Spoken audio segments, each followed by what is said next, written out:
Welcome to Business Spotlight, where today I'm joined by Darren Nicol, who is the founder of Nudge Energy Talent Lab. I've got that correct, haven't I, Darren? Perfect, yeah.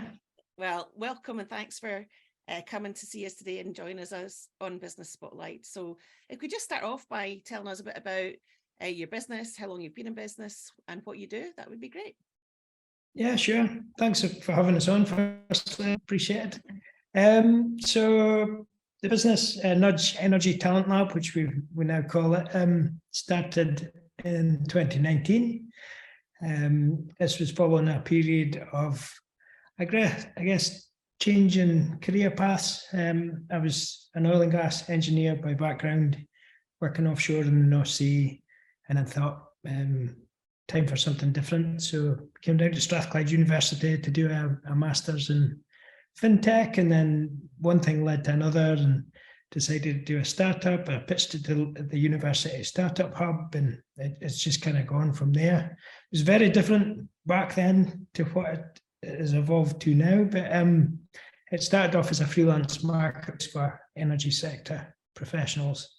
And the more we dug into it and the more we pitched it to businesses, the more we realised that there was challenges around the recruitment process itself, not necessarily just finding freelancers, but also, sourcing and how you engage with the talent from point of interest right the way through to onboarding. So that's, I guess, what we're doubling down on and trying to solve, if you like. It's not completely broken, but there's plenty in there for us to get after, and we're using technology to try and improve the process. You speak to many users and on both sides, the candidates and the company, and I don't think we've just quite nailed it. We're still using the CV, still using the interview. And I think technology's got a part to play in trying to improve that process. Yeah. So yeah, that's what we're setting out to do: get everybody into their dream jobs and a world-class user or candidate experience along the way. Very nice. I like the world-class aspect of it. Such a big change to make, though. What made you change from being an employed role to going out on your own? That's a bold step. It is, yeah, but I guess it's just one that felt natural at the time.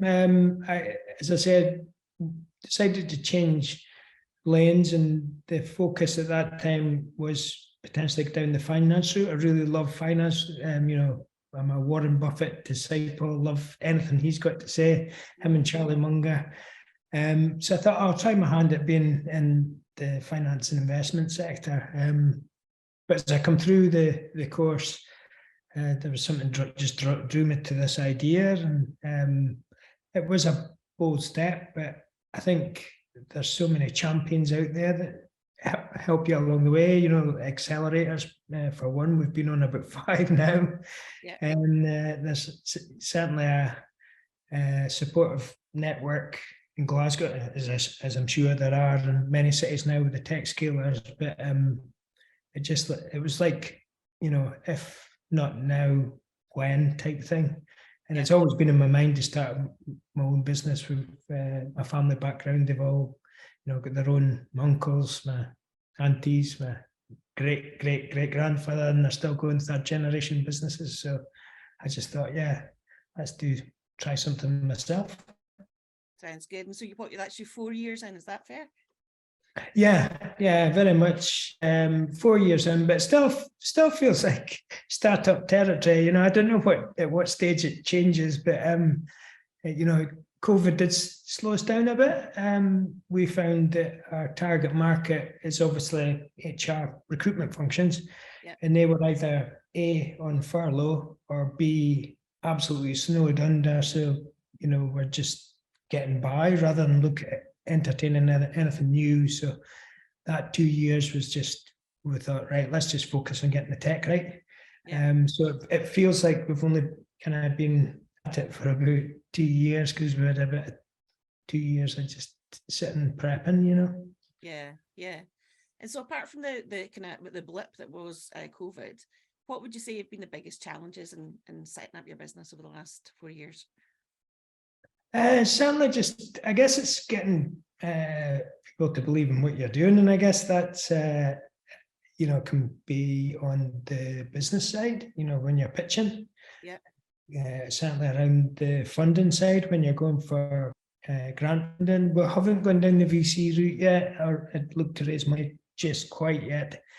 But, you're always pitching your business in some sense. And a lot of that has been competitions, Scottish Enterprise, Edge, all these sorts of things. So I think that's been the biggest challenge, but they're absolutely fantastic, all these avenues, but they do take up a lot of time. So the toughest thing we found was to say no to some of them.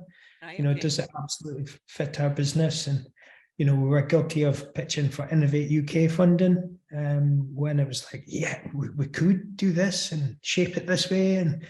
But if it's not core to what you're doing, we kind of got to the point where we thought, no, it's just going to burn time. Mm-hmm. Let's focus on getting customers and the core product. Yeah. Okay. And so you mentioned getting customers there. So tell me a bit more about how do you get customers? What's your, if this is going out, who should be contacting you? Who are your core customers? Core customers at the moment. So our energy sector organisations. So we're specifically focusing on companies that are undertaking the energy transition. So it's, I guess your traditional oil and gas companies, but now looking more towards hydrogen, offshore wind. They can be, solely renewable organizations, but the way we've set up the technology is that it can support candidates that are making transitions. So there's plenty of chat about the energy transition, plenty of support for organizations themselves to make the move from your traditional industries into renewables. But we thought there was a gap by trying to support the individual to do the same. So they might have a bunch of skills from the military or from oil and gas. My background, I guess, is where it comes from, where you're like saying, okay, you've actually got 80% of the skill sets here, but you're not, getting traction in renewables because you don't have that all-important sector experience. So we're using technology to say, okay, here's the gaps. This is how you fill them, and let's apply for some of these roles. And I think there needs to be a mindset change of companies just won't get individuals with sector experience because it doesn't exist, because it has to go from 30,000 to 130,000 by 2030. Yeah. So yeah, it's trying to use the software to support that individuals make the energy transition. So long story short, renewable companies and those that are making the transition. Okay. And you've mentioned technology a few times since we've been speaking. So is that technology that you've started from scratch, that you've actually, thought about how it needs to look, and you've built it yourself? Yeah, it's a combination, to be honest. We've built the core platform. We've built that from the ground up. I guess you can use, website platforms out there with the Wix and all this, but you're constrained. But we decided to build our own. We've built the artificial intelligence that does the screening, the matching, the career recommendation with Robert Gordon University through a Smart Grant Award. So that's been really interesting work. And now we've got video interview in there that's a supported piece of software, because sometimes you've got to weigh up, right, how long is this going to take us to build from the ground up? Yeah. Is there a solution we can plug in relatively quickly and get the benefits? And there's always that trade-off. Mm-hmm. And the next stage is we're looking at virtual reality assessments. So again, that's from a VR studio we're working with. So it's not all ours, but it will be embedded into the platform so candidates can be assessed in the metaverse, if you like to use a buzzword. That I did one other interview this week already, and that's the second time metaverse has come up. So it's obviously a thing that I need to go and learn more about. And yeah, so I was thinking there, how does VR work? But you've explained it. So they would be effectively in a room online, is that right? Yeah, so pretty much like this, but you don the headset, and then we set up we look at the roles and say, right, what's most important about this role, maybe about 6 skills. And you're starting to think about, you can do it 2 ways. You can assess behaviours or you can assess technical skills. So obviously a technical assessment is like, okay, here's a piece of equipment, disassemble, give your judgment on what could be improved, etc., etc. Yeah. And you get a view of the candidate's ability from that. Or there's a lot of skills on jobs that really go untested right the way through the interview process. If you say, like, the ability to lead a team, the ability to work under pressure and deliver under, time constraints, etc. How do you really test them in an interview scenario? Yeah. Fact is, you kind of don't. You ask a question, you give us the candidate will give a scenario. If it's a good answer, situation, task, action, outcome, if you like, and you say, okay, that sounds logical, but you're just testing interview performance. We're saying, with this, let's drop them in VR, let's put them in a scenario, and let's test those skills out, and it generates the report. Yeah. Do you know, it's interesting. You just wonder how people are going to react to that. Yeah, I'm involved with my local school, and just some of the prep we try and do with them for interviews. That's not even on their radar yet. And I guess some of the young people coming out of school will be faced with those kind of interviews as they grow up. And what's your view on video interviews? Do they work well? Yeah, we find companies either love them or hate them, to be honest. It's some of them really see the advantage of them being able to screen candidates without committing their interview time. Because sometimes, I guess, you sit in an interview and the first 5-10 minutes with a few key questions if the candidates are suitable or not. So it's trying to negate that time commitment. Some companies, as I said, just don't sign up. But we've made the platform flexible enough so they can build their recruitment process as they see fit for each opportunity. Mm-hmm, mm-hmm. So really, the companies can build it as they wish. It's not a one size fits all. Exactly, and it's got to be that way, because a lot of these things are taking companies on a journey, and the candidates, they've not all used video interviews either. So, and it can be role dependent. If you think about it, if you need a candidate for a 6-month, say for example, piping designer for a 6-month project, you just need to know they've got the certificates and they can do the job basically. So you might just go as far as the screen, quick interview and on board. Whereas if you're looking for a more senior project manager, for example, you're probably more inclined to put them through the whole process. Mm-hmm. I see.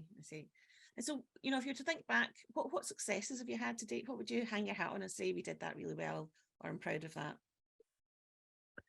Oh, good question.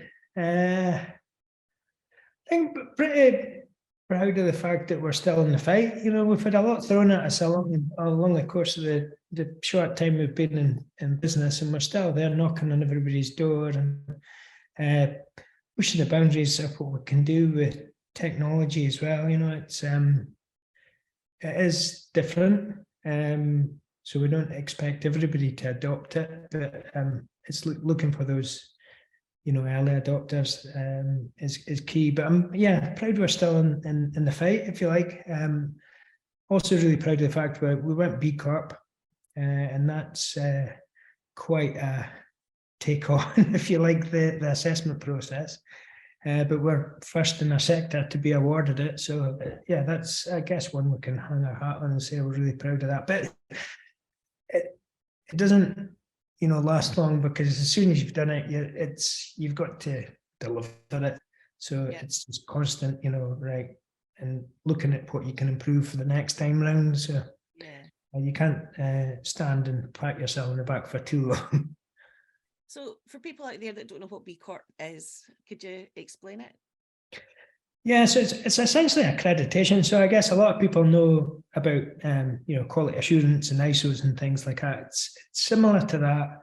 It's an accreditation, but it's on your social and environmental performance, and you're scored on how you treat your people, how you treat the environment, how you govern your business.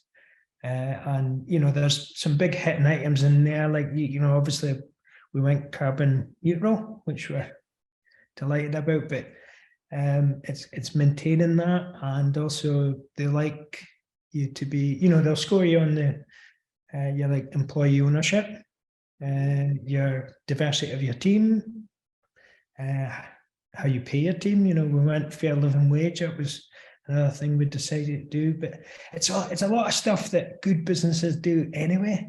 It's just taking the time to go through the process. And there's a big thing about being stakeholder focused rather than shareholder focused. So it should be embedded in all our decisions, right? Is this the best thing for, not just our business, but our communities around us, the environment, etc., etc. So really, it's good stuff. It just takes a lot of time up. Is it now? Yeah, because there's not many businesses have it so far. I don't think it's becoming more well known. I think, would that be fair? I think so. There's, a lot of the big brands out there, like Patagonia is a B Corp. There's some other, a lot in the beauty industry and a lot in the like a product based, consumer good type sector. There's not so much in the service sector, but it is growing. Scotland's got, I think the UK's got the second largest population aside from America. So that's really positive. And then there's a local community in Scotland that will catch up every now and again and speak all things B Corp. And, right, okay. So yeah, it's certainly growing. But that comes with a trade-off as well. Von, you pitch a business and you say you're B Corp, and before you know it, you've spoke about your B Corp accreditation for 45 minutes, and it's like, what's it you do again? Yeah, get it. Okay, and so it's a great thing to have, and I think there's not many Scottish businesses. I think it's about 1,000. Is that right? Have it? I think I was reading up on it. Oh yeah, in the UK, I would say. UK, 1,000 in the UK. Right? I would feel about right, yeah. Yeah. So what kind of challenges do you think you're going to face in the next 5 years or so, either in your industry or your company as it grows? Challenge, I think certainly funding. We will need funding. I think every business is the same. You need money coming in to support what you're doing, but because it's technology focused, and we need to develop it quite quick, that's not going to be supported by the revenues we have coming in. We're going to have to go and raise a bit of funding, but it's time to kick that down the road as far as you can, so you can, you've got a better case when you do go for funding. I think they always say is the best time to get funding is when you don't need it. So I think that's going to be our approach, but we will need it at some point, and that's an area I'm a little bit unfamiliar with. Is I think most startup founders are, the first time they go through it, and I guess there's loads of potential pitfalls and uncertainties there. So that certainly will be a challenge. Another, key challenge is going to be getting companies to buy into what we're doing, that tech can actually improve this age-old recruitment process of ours. Yeah, okay. And then, what aspirations do you have for the business in the next few years? Do you want to be a certain size? Do you want to expand globally? Where are you heading? World domination, is it? No, think big. I like it. I think things like that are sometimes out with your control a little bit, so you absolutely would like to grow overseas, but I suppose it depends what you determine as growing overseas. We're already placing candidates in the States and things like that. So, but I think certainly would love to entertain that. As for growing to a certain size, just to a size that we can comfortably continue to develop the technology at a pace that keeps us ahead of others, maintain, the team and make sure they're all getting a good living from it and everybody's happy, and without it going crazy big, crazy fast, because I think that's when all you get the growing pains. So yeah, I wouldn't say a certain amount of revenue or a certain headcount or anything like that, or we don't even have a clear exit strategy. We, because I'm from a family business background, the more natural inclination is to just keep it going. Both sides of my family have got, coming up for 100-year-old businesses. So Wow. I'd love to think if Nudge was still kicking around in 100 years. In the fourth generation, that appeals more than exiting at 20 multiple or whatever, Yeah, leaving a legacy. I like it. Okay. And so, we talked a little bit before we came on camera, but you mentioned a couple of people who you find inspiring. Can you tell us a little bit about where you get your inspiration from? I think inspiration from, I guess it's just when the most inspired we get is when we place candidates, I think, it's like, and seeing companies changing their practices, improving their practices. When it comes to inspiring individuals, there's Y Combinator, there's loads of content on there. I just love listening to Diary of a CEO. I think that's probably come up a few times in your show.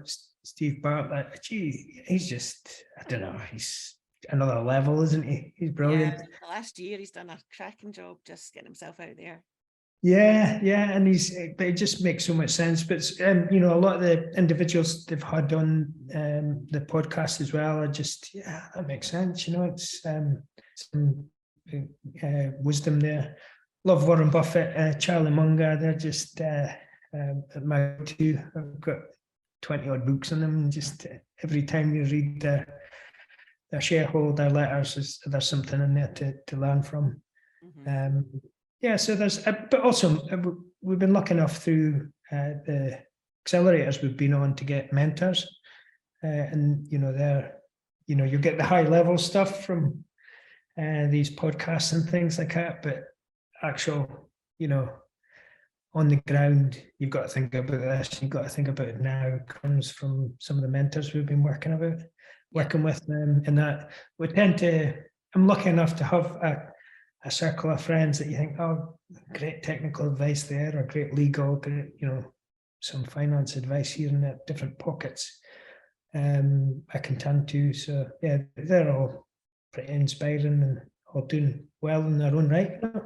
Yeah. I think it's Jim Rohn talks about you're the average of the 5 people you spend time with. So it sounds like you're surrounding yourself with good company, Darren. Right. Try to anyway, yeah. But I don't think initially that wasn't a thought out thing. It was just, the way we grew up, and we're lucky where we were in the northeast of Scotland that opportunities were available to us, and there was, just looking at my crowd of friends, there's half a dozen alone of, running their own businesses and things like that, and doing really well. So it's just kind of, you rise with the tide, I guess, don't you? Yeah, nice way of putting it. Yep. Okay, well, I think that's us towards the end. Thanks for sharing your story with us today on Business Spotlight. If anyone's looking to get in contact with you, we'll make sure your contact details are below when we send this video out. And also you're around on LinkedIn, I see as well, so people can easily find you there. So thanks very much. And I guess until the next time on Business Spotlight, I'll just say thank you. Thanks, everyone. Appreciate that.